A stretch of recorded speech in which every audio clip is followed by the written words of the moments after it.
Hey folks, welcome to the dark side of therapy. This is Eric Nance. I never get tired of saying that title. And I've got a person on today who I've been dying to chat with. We actually did one of those pre-interviews. We just talked about it, which I don't even know what a pre-interview means. But her name is Lane Kennedy, and she's a person out in San Francisco, one of my favorite towns. This person's done a lot. And Lane, I went to your website, which first of all, fabulous website. I felt such energy coming at it. And you said you haven't had a Snickers in 26 years. Yeah. And I thought to myself, I couldn't go 26 minutes without a Snickers. How do you do that? I do it. It's just, one day at a time I do it, really. It's a lot of pausing, a lot of pausing. Pausing. It's Yeah. it's a lot of pause. And I just don't like the way I feel after I eat a Snickers bar. So I had Gotcha. to stop eating them. Now, in my brain, that makes total sense. It's the application of the principle, right? Hmm. Hmm. And like we talked about, we both just exercised, and you feel really good after you exercise. So Yeah. it kind of makes sense to do the thing that gives you the good energy, right? Right. Yeah. So Lane, I want to start with, you've done a lot in your life. I mean, you are an author, you're a podcaster, you are somebody that helps people at the genetic level, which I find really, really exciting.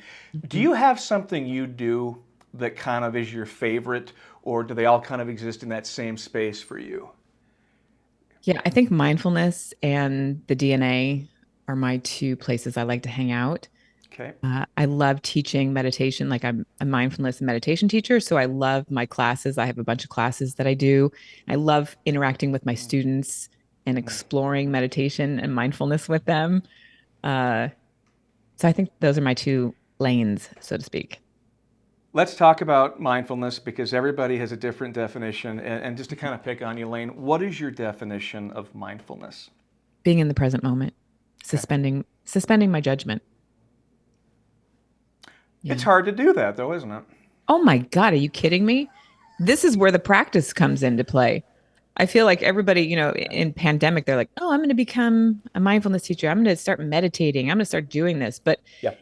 it takes practice to become mindful, to be able to suspend your judgment, to be in the present moment for sustained amount of time. I It's just agree. like, you can't just do that overnight. You just can't flip the switch.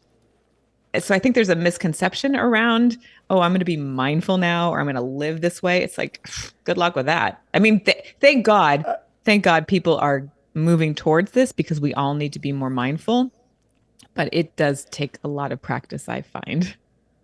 I think getting mentally and physically healthier takes time. I, Yes. yeah, so when you said that, I go off on tangents, so just stop me. But where did we get to this point that everything is supposed to come easy? I Oh don't my God. remember this. I don't. When did No, this whole new thing happen that I should be good the first time I do it, Lane? no, no, Who thought of that? Where did it come from? no. I don't know where that came from. Yeah. I have a 13-year-old and he thinks that he should be a pro at, mountain or rock climbing. Yeah. He just started, right? Like I have clients that walk into my class and they think, "Oh, I got this." And they've never done it before. So I don't know where this idea, this concept came from. It's kind of we have to unlearn that. With the state of technology, we got instant access to information. So we knew answers, Right. right? So I think there's Right. something about the technology advancement and growing, with people growing up online, Right. I know everything, but there's something about embodying, right? Having that somatic experience of understanding what Yeah. stillness means Right. compared to just saying, oh, yeah, I know what that means. I find the value in waiting too. I think waiting is really cool. Do you remember? I wouldn't say this to any other guest, but are you a fan of the Wizard of Oz? It doesn't matter if Yeah. you are or not. Okay. Yes, I can say yes, I All right. am. I am too. When I was growing up, it came on once a year. I think it Hmm. came on Hmm. CBS. Hmm. And I got to tell you, it was exciting in our house because you'd Yeah. start seeing the previews, and Yeah. it's like, oh my gosh, Wizard of Oz is on. And I just remember how the excitement would build, and you sort of had to pay a price to get it, right? You Yep. didn't just get it every single day like now I've got it in 17 different media forms. I think those are the days I miss the most, when you had to wait for something and then it really meant something. Yes, nothing means anything anymore. I know. It's I so know. sad to me. I completely agree with you. Uh, just going and standing in line for a movie with others, right? Right. Instead of just going to your TV or your computer and watching it stream. Right. That there's something so valuable. It teaches the human how to have patience, how to have tolerance, how to have acceptance around, oh, I just can't have this right now. Yeah, it's a process. It absolutely is. And to tie it into mindfulness, Mm, it's kind of the same thing, that you have to wait for the result. You have to get better at understanding the moment, yeah, and very few people do. Now, I'm trying very hard to be in the moment with you. I'm yeah. with Lane. I'm thinking, okay, it's our time. But yeah, of course, my mind wanders a little bit because I'm thinking Mm, about my 2 o'clock appointment, whatever. But I'm yeah. trying really hard to be in the moment. And I find what keeps me in the moment more than anything is probably laughter. And we're really, both of us, smiling. We're having a good Mhm, time. mhm. Is there a mindfulness connection there, that if you're enjoying it and really sense yourself enjoying it, you're going to stay in the moment longer? I think just that mirror connection, right? The neurons that are just, we're mirroring each other. We're We are. both in the present moment. Yes. So our body, physiologically is feeding off of that. A lot of times when I'm in class with my students and I'll see them either on the screen or in class, I can see them drop in and drop out of that stillness because their body, we pick up things. We like Right. these humans, we read beyond what we actually read on a page, right? We're Yeah, we innate do. beings. We're so intelligent. So yes. I like how you said we're so intelligent, as if you were saying, boy, I wish I could squeeze more of that out of people. Oh God. A little bit, maybe.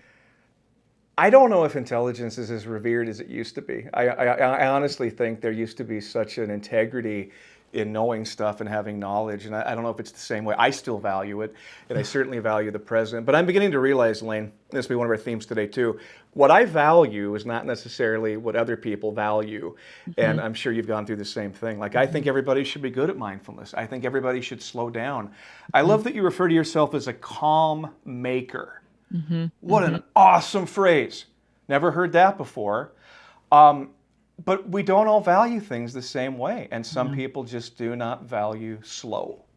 no, they don't. They don't Yeah. value it until they absolutely need to be in it, right? So you don't value something until you have to, right? Until you're broken. Will you And take a then risk? I'm sorry to cut you off. Go ahead. I was going to say, can I you say lost. more about that brokenness?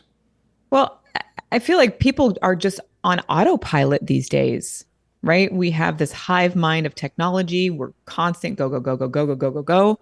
And then we reached, and especially we saw this in the pandemic where people started really freaking out Mm, and needing to slow down, needing to connect, needing to do something different because they were starting to break mm, internally. So, how do we fix that? Well, we actually have conversations. We see people, we meet them, we touch them, we walk with them, right? We slow down. mm. And it is a challenge to ask people to do that. It's almost like they're afraid to because what's gonna be revealed, you know? And that's where therapy comes in. Dun, dun, Yeah. dun. Yeah. No, that was, oh, we needed like that background, yeah, beat, didn't we? Well, what is going to be revealed? I mean, what's the worst thing that can reveal about us, right? It can many different things. Yeah, I think I so need too. more time alone.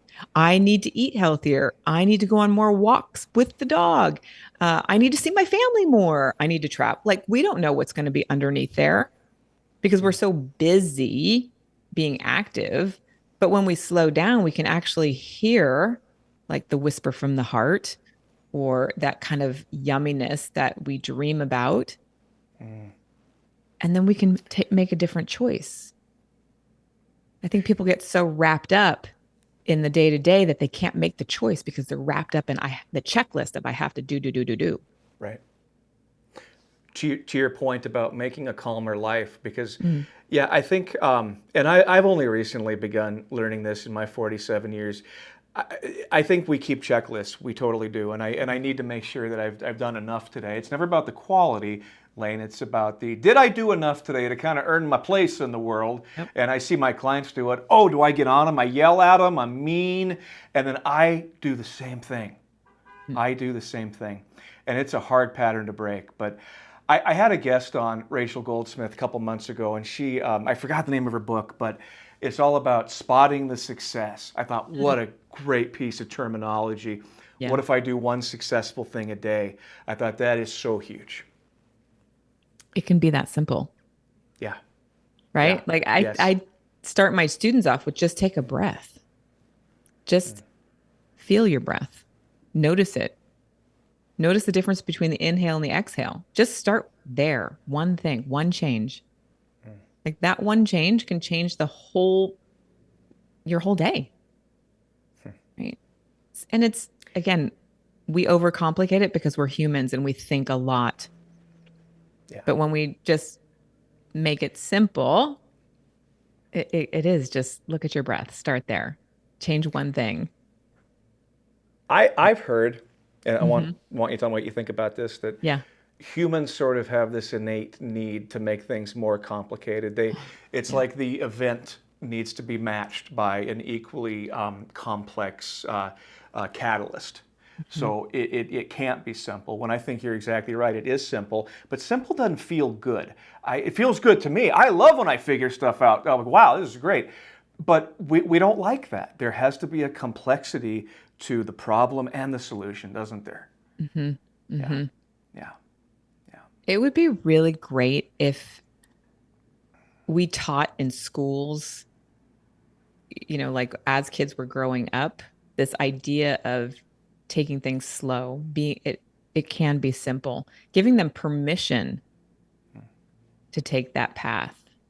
Like that would be we would change everything. Do you think we'll get there? I don't know if that'll happen in my lifetime. Yeah. I sort of think we have to kind of tear down the entire system first Yep. before we Yep. start bringing it back up. We're so Yep. entrenched in this stuff. Yep. I'm noticing as I'm speaking with you, let me be mindful, give you some feedback here. Yeah. You have an intensity about you. And I Good. like it because I think if you were ever in an argument, and we're not going to be because I have no desire, I bet you have your facts down pretty good, where you could say, okay, let me show you why I can sort of defend or tell you why I can defend my point. I think you'd be really good at that. Am I right? With some things, yes. Okay. Yes. My husband might have a different opinion, but I'm sure he would. but I like to know what I'm talking about. Yes. Yeah, yeah, yeah. Uh, what's that term? Stay in your lane, right? Talk. Yes, I like to stay in my lane, and I'm okay with that. If I'm going to go out on the branch and do something, talk about another subject matter, I better know something about it. Yeah, yeah. Or That's, yeah, I'm and the same way. yeah. Or I just preface it with, I know about 10% of this topic, but I hope 10% I know is quality, and I give you something. Right. But the other 90, yeah, just go Google that stuff. This is really fun, and I know we have other things we want to talk about today, and one is addiction. Mm-hmm. And this is where I am going to look at you as the expert because I'm not an expert in addiction. However, many of my clients struggle with addiction, Mm-hmm. and I think you see almost probably 100% comorbidity so often Mm-hmm. with addiction, mental health issues. Yep. And yet I'm realizing I never get flyers anymore. You know what kind of flyers I get for mental health these days, Lane? They're all about trauma. Every damn one of them is trauma, trauma, Yep. trauma. And I know I bitch about that, yes, to my peers. They probably hate me. But I don't see much anymore in the way of addiction. I know. Why is it falling out of the consumer base? Why does it seem to be going somewhere else?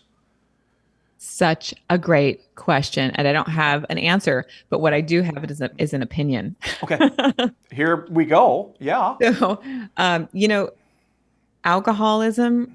being an alcoholic, that term, the stigma, has really damaged recovery.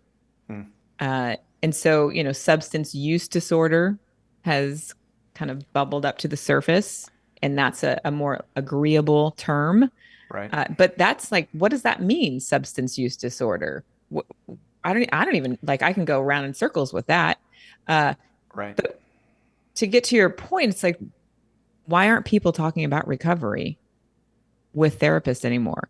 Why, Right. why aren't we using this relationship more concretely? Why can't we just say, yes, I'm struggling with drinking every day and I actually have a pill problem, and yeah, I'm a total addict, Right. because there's so much shame on it. Hmm.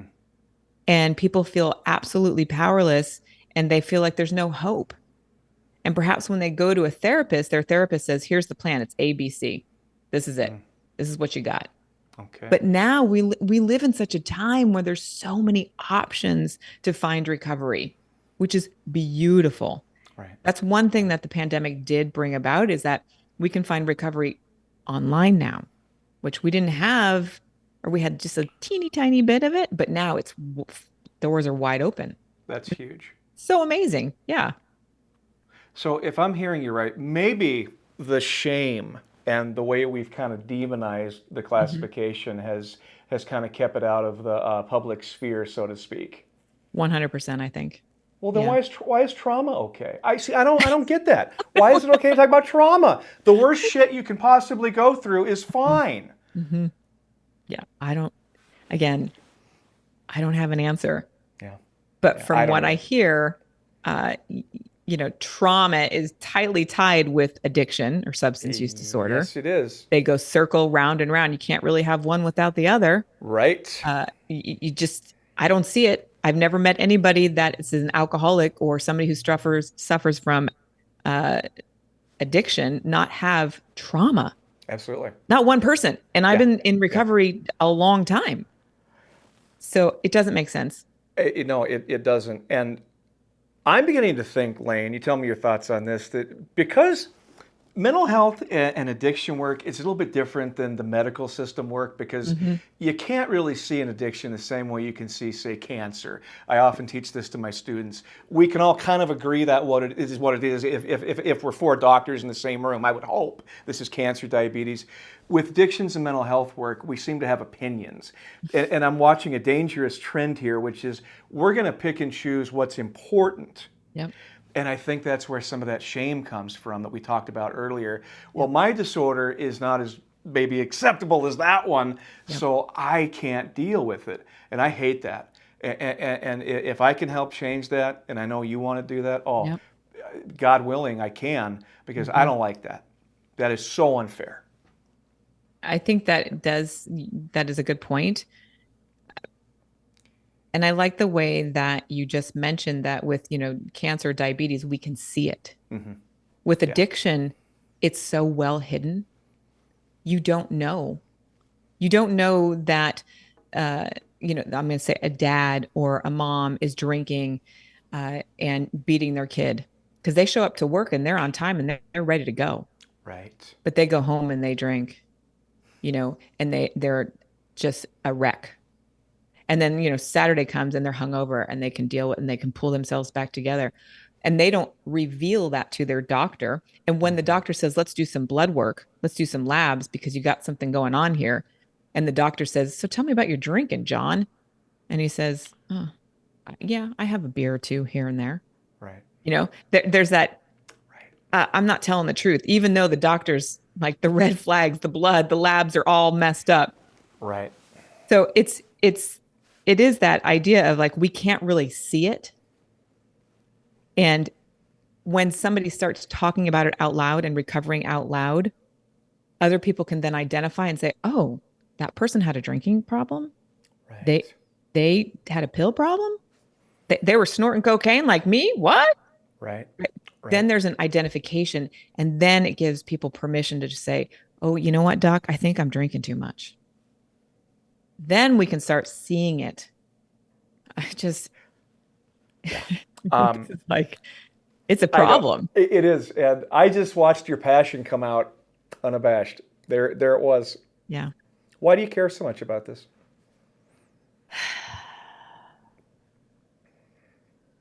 because I know people are dying. Hmm. I know people are dying. I was on a call the other night. I'm doing this a campaign for Men Suffer Too, and somebody piped up with, "Well, cardiac arrest, heart failure is the number one killer." And I said, "Well, what about substance use disorder?" And they all looked at me like, "What?" Right. But because of this, we don't identify it. We don't identify car accidents that lead to death, Right. right? We don't look at all the comorbidities that we see and talk about here that are related to alcoholism or substance use disorder, which is so painful for me because I know it's killing people. And that just hurts my heart. Yeah. Yeah. I Yeah. think that's why I get so passionate about it. And I think about the other thing that I think about is that addiction touches more lives than you think. Mm-hmm. So if, that dad, John, is drinking or that mom, Sally, is drinking, it's touching her kids. It's touching the lives of the kids, the friends, the teachers, the postman, the grocery clerk, the auto mechanic, the doctors, right? It's like a massive spider web Right. that touches everything. When you have cancer or diabetes, it's the immediate family. And people then jump on the bandwagon and are like, I want help. With Right. addiction, it's secret, it's quiet, it's shameful. Totally different. I couldn't agree more. And Yeah. for me, it brings a lot of emotions up too, because I think it's a disorder. Okay, first of all, Lane, how do Yes. we characterize? I want to use the correct terminology. Somebody who's struggling with alcohol, what Mhm. is the best terminology we can use, or the most appropriate terminology? It's I identify as an alcoholic. Okay. So I think people need to self-identify. I'm an addict. I'm an alcoholic. I struggle from substance use disorder. They have to find the words that they're going to be able to go, oh, I can stomach that. Right. But Right. it is a mental illness that sits between my ears, right? If you look at your doctor, what's it called? I just lost the name. I'm a guy that sits and The uh the problem the solves, Lane. the big book with all the medical terms. DSM. The DSM. Thank you. DSM. Yeah, I yeah, just yeah, like yeah. lost it. In the DSM, it's a mental Yeah. illness, right? Yeah. So Yeah. Yeah. I, Yeah. people are shocked by that and they don't want to Yeah. even know I don't have a mental illness, Right. right? Another stigma laid on top of it. So however somebody can identify, just own it as quickly as possible. Fair enough. So I made the mistake many years ago. I had a young man I was working with, and I said, "You're an alcoholic," and he said, "No, I'm not." Mm, And I felt that because what you're doing is you're basically piercing the addiction there, and it fights back. And yes.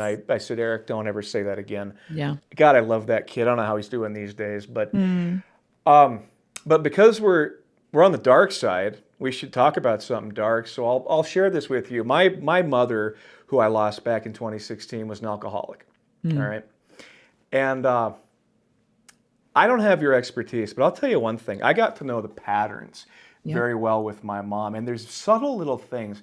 Like when she'd come over to my house, I could tell that something was just off in her voice. It's just something you would not catch unless you knew this person. Yep. And then I'd go underneath the sink. It was always where she kept her vodka and orange juice. And I get so fucking pissed, excuse my language. And then I remember my heart would sink Mm. because she would keep making the promise, look, I'll just go back to beer. And she never did. The worst thing that ever happened is I was working at an agency and she was supposed to come pick me up after work and she never did.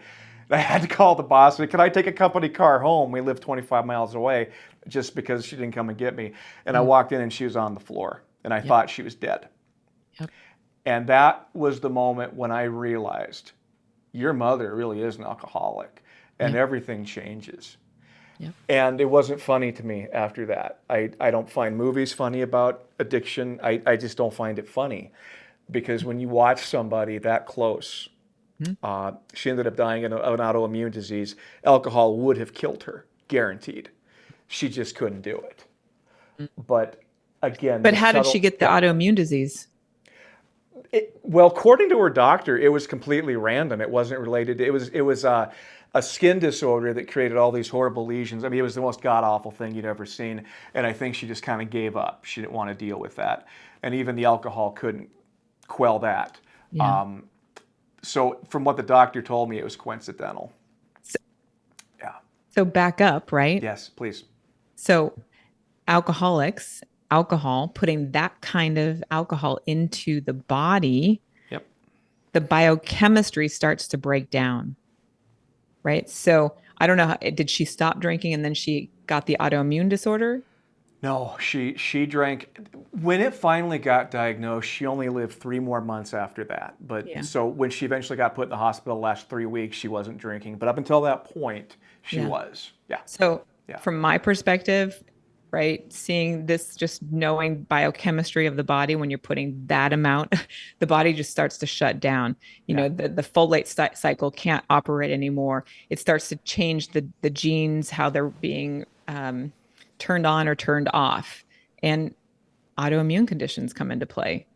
So Mm, again, this kind of comorbid, like, we don't right. talk about Right. um, alcoholism as a leading factor in death. Right. It's a great point, Lane, because nowhere on her death certificate was alcohol even mentioned. And boy, and that's a whole, I could bitch about that too I'm for an so hour, sorry but I for your won't. loss. I mean, Oh, that is, thank you. No, it's no. painful. But you're somebody who gets it because you're in the genetic realm that I'm not. That's new territory for me, and so Yeah. that's where I do see you as an expert because you've lived it. But it's scary to watch somebody disintegrate from this stuff, It and is. because you really do lose the person, don't you? Mm-hmm. I mean, you lose the emotional parts, you lose that spiritual connection, you lose that physical closeness, you lose the all of it, intellectual. Anybody who's drinking and using, just they're not firing on all cylinders anymore. Right. Right. And so, if it's somebody that you love, you can witness them change and turn into something that you will not love. And it is One of hard. Absolutely. One of my favorite psychologists, Greg Lester, I believe he did his addiction studies down at the University of Minnesota. He Mm. said that addictions do what is called commandeering the survival system in the brain, to where if you don't get the substance, you literally think you're going to die. Yeah. Does that ring true to you? Yep. Okay, yeah. You think you're Uh, going to die, but it's yeah. irrational. It's Right. completely irrational. Yep, yep, yep, yep. But you're thinking, if I don't get that, I'm Yeah. not going to last another 5 minutes. Yeah. And that's where the daily drinking comes in, or the nightly wine. It's that I have to get it. It's going to fix me. It's going to make me sleep, or it's going to help me sleep. It's going to take away the shakes, which is Right. all temporarily, good. It gets you stable, but then the cycle happens again. And Yeah. again and again. And again and again. I'm gonna ask you an emotion question. What emotions does this conversation bring up in you as we talk about this stuff? I, all over the place. I've been all over the place. So I've had some hope in here. I've had some joy in here. I've had some sadness. Okay. Uh, I get angry Yeah. Yeah. Yeah. because people don't see it in their houses. They don't see it. I want to get your thoughts on AA because we briefly hit upon that when we first talked too. And Mm-hmm. you had mentioned there's probably reasons that AA is maybe not as, I guess, well used, or what is your theory on why AA seems to also be losing some significance? I, from my experience, Yeah. is Alcoholics Anonymous is the words in the book Alcoholics Anonymous, and then there are meetings all over the globe put on by people, Yeah. and all of those meetings and all those people interpret it and create conversations around what's in it. And some play by the rules, some don't play by the rules. And when I say rules, I'm talking about the founders of Bill and Bob, who laid out there's 12 steps, there's 12 traditions, there's 12 concepts, there's 12 principles. And so when you actually play by those parameters, you can recover effortlessly. Okay. But what's happened, I think, over the years is that there's been a bunch of people, personalities, that have been, they're just people, right? some people are just mean, Yeah. or some people are slimy. I've heard a lot of women say there's predators in there. Well, Mm-hmm. go to a women's meeting, right? I've heard men say they don't know what they're talking about. They're not smart enough. Yeah, right. Well, Right. go to a noon lunch meeting with attorneys. Then let's see what happens. Great point. So then it becomes this resistance of like, that's not going to work for me. But in reality, if you let those four pillars work your life, Alcoholics Anonymous will work for anybody. I like that, and I'm paraphrasing, that you said for some people it's well, that's not my crowd. These aren't my people. Yeah. Oh yeah, they are. They are very much your people. I don't know, and I'm sure you see this a lot too where you live. We also classify disorders and things by socioeconomic status, and it's so stupid. No, it's just people can hide it better depending on their skill, the way they were raised. There's so many factors, but don't tell me it's one group versus the other, because it ain't, and we know that. No. Yeah. Yeah. I mean, when you think about alcoholics as a group, or drug addicts, or substance use disorder, right? There is one commonality. And that commonality is that they drink and they find themselves drunk, and they repeat it over and over and over again. Right. Right? Where the normal person, or somebody who doesn't have this addict alcoholism situation, says, I'm done with that. I'm not drinking that. It doesn't make me feel good. And then they stop. It's like so simplistic, back to the simple. Yep. But the mind overcomplicates it and goes, no, those people, they're a different color than me. Those people make more money than me. Those people don't look like me. It's not going to work. Yep. Yeah. You know what's great is there's a whole lot we agree on so far. This is pretty cool. Oh, good. Yeah. Awesome. I thought this might happen, and who knows? We may not get to anything we disagree with today. That's fine too. But like I said, you're well researched. You know the material, and I don't care if I disagree with anybody. If your passion's there, I love it. I don't care what your agenda is. Well, typically, but I'm just enjoying the passion, and I think we need more people like that. I think there's so many boring people in our field, and I say the collective field of help, just boring people. And I'm thinking, yeah, let's get some life into this stuff. Yeah. And I'm guessing as an educator, you've got to be pretty up to and excited. And you just strike me as that kind of person that really connects with students. You make it fun. You make it an adventure. It is an adventure. Life is an adventure. We're supposed to be playing. This is like, I'm playing with you today. This is awesome. Yeah, I know. Yeah. I don't feel 40. But half the time I don't feel 20. That's the sad thing. So you do encourage the word play when you, okay. Yes. All right, good. That's something else I'll say, because now I'm feeling excited. What if we marketed that as an intervention next to the commercial for Adderall and Boost Bar? Have you thought about play today? Can you imagine? Can you imagine that, right? Yeah. Instead of watching somebody running through the wheat fields, you see like me with my action figures. Oh, look at that. Because people can turn to children very quickly if you give them permission.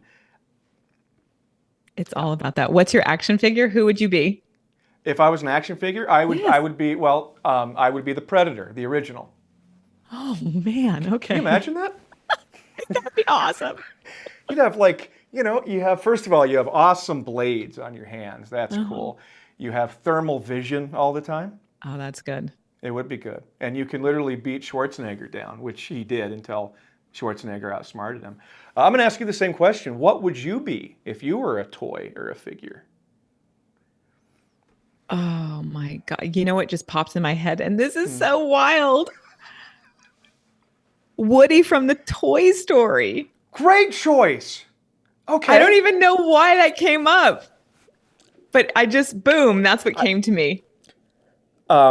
With the cowboy, the boots. I think it's all about the boots, and the boots would be magical.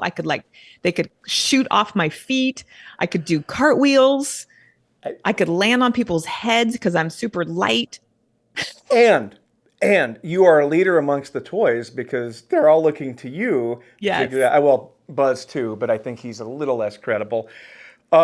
This might be the first time in my life I've ever asked somebody what action figure or toy you would be. That's So good. thank you for that. Of course. This has been a lot of fun today, and I knew it would be. I knew the second that we met. And my last couple questions are going to revolve around this. All right, my passion right now is the young clinician in this field, mental health. Although I love everybody. You've done this for a while. What advice do you give to the young clinician, whether it's somebody licensed social worker, psychologist, LADC? What advice do you give them at this point in your life that you think they could benefit from? Well, I know that all medical students have to show up at Alcoholics Anonymous, like Really? one meeting. And I think it would really benefit every professional to go hang out at a couple of Alcoholics Anonymous meetings. And to do one sex-wise, like if you're a female, you go to a female one. If you're male, you go to male, and then go to mixed as well. Go to different topics, because Alcoholics Anonymous has so many different topics, and you can find this in your local neighborhood. You just Google it up, and then I'd also suggest to go check out Smart Recovery Smart recovery. and Okay. look at what that is, and Dharma Recovery or Dharma Punks, or I just blanked on that one. It's okay. She Recovers. Like there's a bunch of different recovery options, and to go investigate, because the quicker that you can get your client into a place that fits with their disease, the quicker they're going to get better. Gotcha. And I think that's the whole purpose of therapy, right? You want to get your clients feeling better. Last I checked, yeah, I wish it was that simple. Okay. And for our audience here, Lane, anything else that we should know about you, or anything else you can give us to just give us some more about who you are and what your passions are? Well, I'm going to circle back to the mindfulness, right? Just finding mindfulness. And again, in your area, you can go to local classes. There's classes online. I teach online. It's one thing to do a meditation or a mindfulness practice on an app by yourself, solo. Right. Shut that shit down. Forget it. Sorry for my language, but No, my you audience have loves when to you cuss. Yep. experience other people experiencing it, right? And the body has that innate wisdom. So you start to feel this heart coherence between all the different members in the room or on the screen with you. And it's quite magical. So that is something that I would invite people listening, is to start to practice mindfulness and find a teacher that lights you up, because some teachers are totally boring. I'm just going to say it. Yeah. Just going to say it. And Yeah, some teachers are really great. Like I found in the pandemic, a neuroscientist that he changed my life. That's great. So you got to find a great teacher. So even in the world of mindfulness, you're still talking about connection to other people. Yeah, I am. I can't help it. We need it. We're built. Humans are built by design to connect. I know, and it can be a frightening thing. And did you happen to see the documentary Stutz? No, but I will now. Okay, it's you know who Jonah Hill is. Yep. Quite funny. I enjoy him. He did Yes. a documentary about his therapist, and yeah, it's raised some issues because should you be doing this with your therapist? Well, I looked past all that and I just watched the damn thing, and it was really for me quite moving. And I think they shot it over 2 years, but it's just these dialogues he's having with his therapist, and his therapist said something that just stuck with me. He and I'm paraphrasing, but he said, "Do the thing you need to do, no matter how afraid you are, no matter how scared you are." And Lane, that's what I think is a huge problem, is we're scared to be with other people. We're scared of what that's going to reveal. And I'm not outside the uninitiated here, because I have the same issue. So I purposely put myself in situations where I'm nervous. Yep. Because I don't think that ever goes away. Yeah, I don't care how much anxiety work you do. I still think you get scared. You just have to be scared and do it anyway.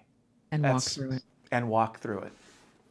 Yeah, this pandemic has totally coming out of it and being hesitant. I'm an intro extrovert, but Yes. I need people, right? Yeah. And Yeah. and now I've suddenly found myself just staying in, and I'm like, what am I doing? So I have to exercise a little bit of force to get out, to make plans, to put fun things. I went dancing last Friday night. It was Awesome. amazing, right? Out with people I didn't know. That's But I had to great. initiate that step. Otherwise, I would have just been fine in my house watching Suits. I mean, come on, easy. But no, took the action.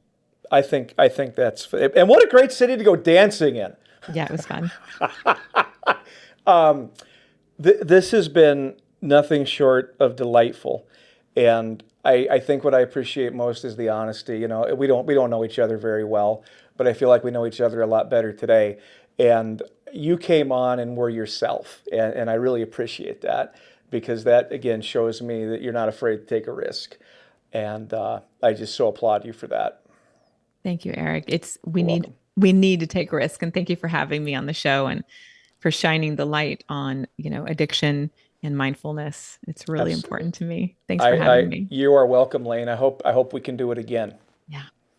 Again, my guest is Lane Kennedy. We'll put some links on the bottom for you. Check this person out. Website is phenomenal. She's doing some great work. She's one of the true leaders in the field. As always, if you like our content, subscribe, hit like. We want to kick this stuff out. If you have any ideas for us to improve it, let us know. This is Eric Nance with The Dark Side of Therapy. Thanks, everybody.